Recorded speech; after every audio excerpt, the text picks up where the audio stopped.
बिस्मिल्लाहिर्रहमानिर्रहीम। अल्लाहुम्मा सल्लि अला मुहम्मद व अला आलि मोहम्मद। नाजरीन ग्रामी, क्या आप जानते हैं कि ऊँट की पैदाइश कैसे हुई? ऊँट सांप क्यों खाता है? ऊँट सांप निगलकर प्यास लगने के बावजूद पानी क्यों नहीं पीता?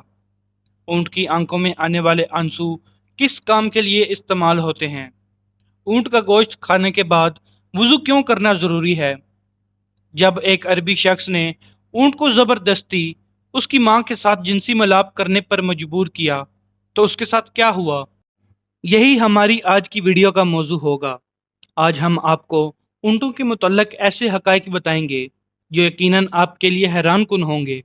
मगर वीडियो में आगे बढ़ने से पहले अगर आप हमारे चैनल पर नए हैं तो बराए मेहरबानी हमारे चैनल को लाजमी सब्सक्राइब कर लें, जहां आपको बिलखसूस इस्लामिक हिस्ट्री और बिलअमूम दुनिया भर की मुनफरिद मालूमात पर मबनी वीडियोज़ मिलती रहेंगी।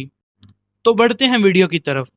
नाजरीन ग्रामी, अल्लाह ताला ने कुरान मजीद फुरकान हमीद की सूरह गाशिया में इरशाद फरमाया, ये लोग ऊँटों की तरफ नहीं देखते कि कैसे अजीब पैदा किए गए हैं। ऊँटों का हदीस शरीफ में भी तज़किरा मौजूद है कि हर ऊँट की कोहान पर एक शैतान है। जब तुम इस पर सवार हो तो अल्लाह का नाम लो, बस तुम इसकी खिदमत करो, बेशक अल्लाह ही ने सवारी दी है।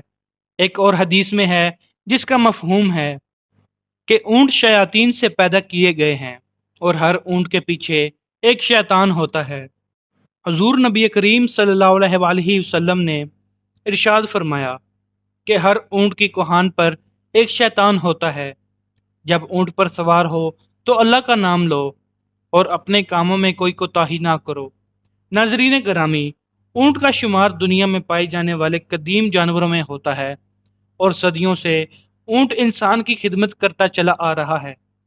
ऊँट सवारी, बुर्दबारी और बतौर गोश्त के तौर पर इस्तेमाल होता है। एक आम सेहतमंद ऊँट 450 किलोग्राम वजन उठा सकता है। ऊँट के बालों से नफीस कपड़ा बनाया जाता है।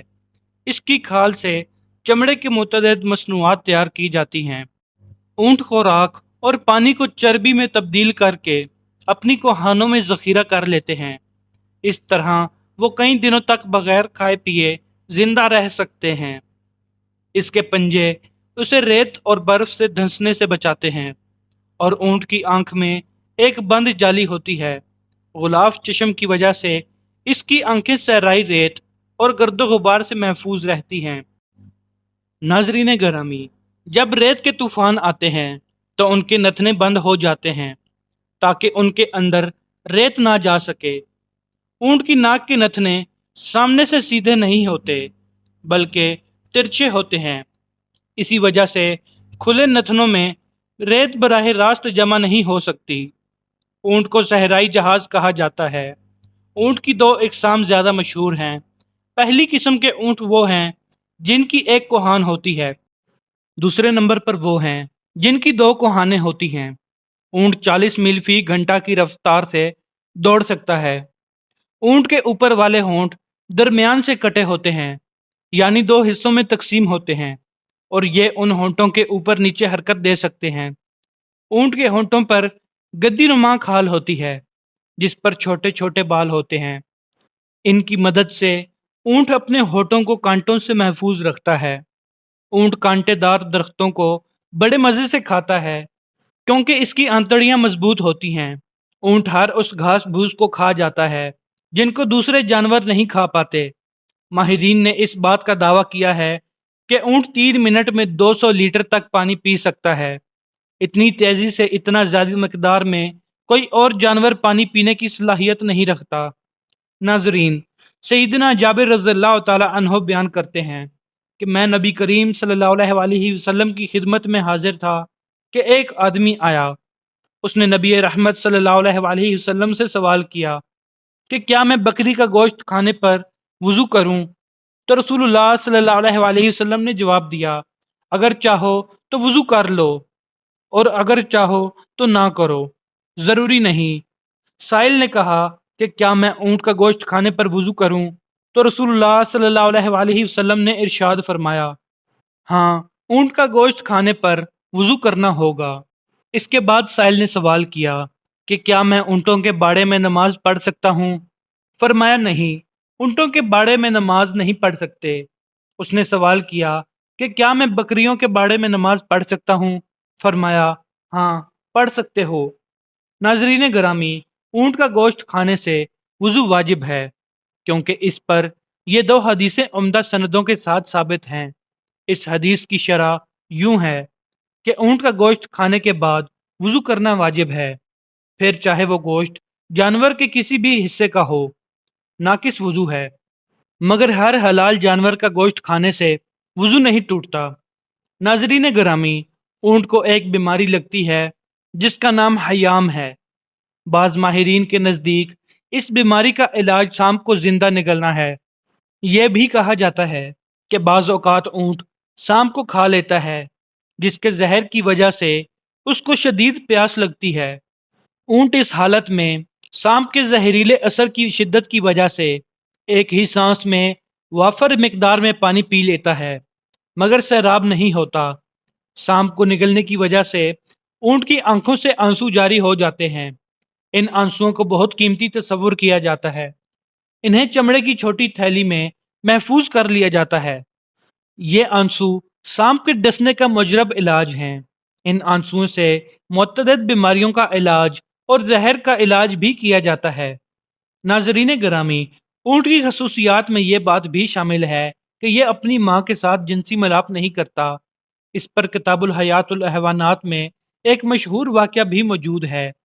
قدیم زمانے میں ایک عربی شخص نے اونٹنی کو ایک کپڑے سے باندھ کر اس کے نوجوان بچے کو اس پر چھوڑ دیا، اور اونٹنی کا بچہ جب جنسی ملاپ کے لیے اپنی ماں سے سوار ہوا، اس نے اپنی ماں کو پہچان لیا، تو اس اونٹ نے اپنے ذکر کو اپنے دانتوں سے کاٹ لیا۔ پھر وہ اس آدمی سے بغض رکھنے لگا، یہاں تک کہ اس نوجوان اونٹ نے اس آدمی کو مار ڈالا، اور پھر اونٹ نے اپنے آپ کو بھی ہلاک کر دیا۔ ناظرین، ماہرین حیوانات نے لکھا ہے کہ جس وقت اونٹ کو غصہ آتا ہے تو وہ کسی کو بھی خاطر میں نہیں لاتا۔ اس وقت اونٹ بدخلق ہو جاتا ہے۔ اونٹ کے منہ سے سرخ کھال نکلتی ہے۔ یہ اس سے اپنے پیٹ سے نکال کر پھونک مارنے لگتا ہے اور بلبلانے لگتا ہے، اور اس کے منہ سے جھاگ نکلنے لگتی ہے۔ اس طرح غصے کی حالت میں کھانا پینا ترک کر دیتا ہے۔ اونٹ سب سے زیادہ بغض اور کینہ رکھنے والا جانور ہے، مگر اسی کے ساتھ ساتھ اس میں صبر و تحمل اور دوسروں پر حملہ کرنے کی صلاحیت بھی موجود ہوتی ہے۔ اونٹ کی خصوصیات میں یہ بات بھی شامل ہے کہ یہ اپنی ماں سے جنسی ملاپ نہیں کرتا۔ ناظرین گرامی، اونٹ کے بدن میں پتا نہیں ہوتا، شاید اسی لیے اس کے اندر صبر و تحمل کی بے پناہ قوت ہوتی ہے۔ ناظرین، اونٹ کے اندر نہایت اطاعت اور فرما برداری کا جذبہ ہوتا ہے۔ اس کی فرما برداری کا یہی عالم ہے کہ اگر کوئی چوہیا اس کی نکیل دبا کر جہاں لے جانا چاہے، اسی کے ساتھ لے جا سکتی ہے، کیونکہ یہ اطاعت سے کبھی روگردانی نہیں کرتا۔ اونٹ کے جگر میں عجیب و غریب چیز پائی جاتی ہے جو پتا کی طرح ہوتی ہے۔ غالباً وہ ایک قسم کی کھال ہوتی ہے جس میں لعاب لگا ہوتا ہے۔ ماہرین کے مطابق اس کھال کا یہ فائدہ ہے کہ اگر اسے بطور سرما استعمال کیا جائے تو آنکھوں پر نکلنے والے تانے ختم ہو جاتے ہیں۔ اونٹ جب نیچے زمین پر بیٹھتا ہے تو اس کا جسم تھوڑا سا اوپر اٹھا ہوا ہوتا ہے، جبکہ دوسرے جانوروں میں یہ خصوصیت نہیں پائی جاتی۔ ناظرین، اسی امید کے ساتھ آپ سے اجازت چاہیں گے کہ آپ کو ہماری ویڈیو پسند آئی ہوگی۔ ملتے ہیں بہت جلد ایک نئی تاریخی اور معلوماتی ویڈیو کے ساتھ۔ اللہ حافظ۔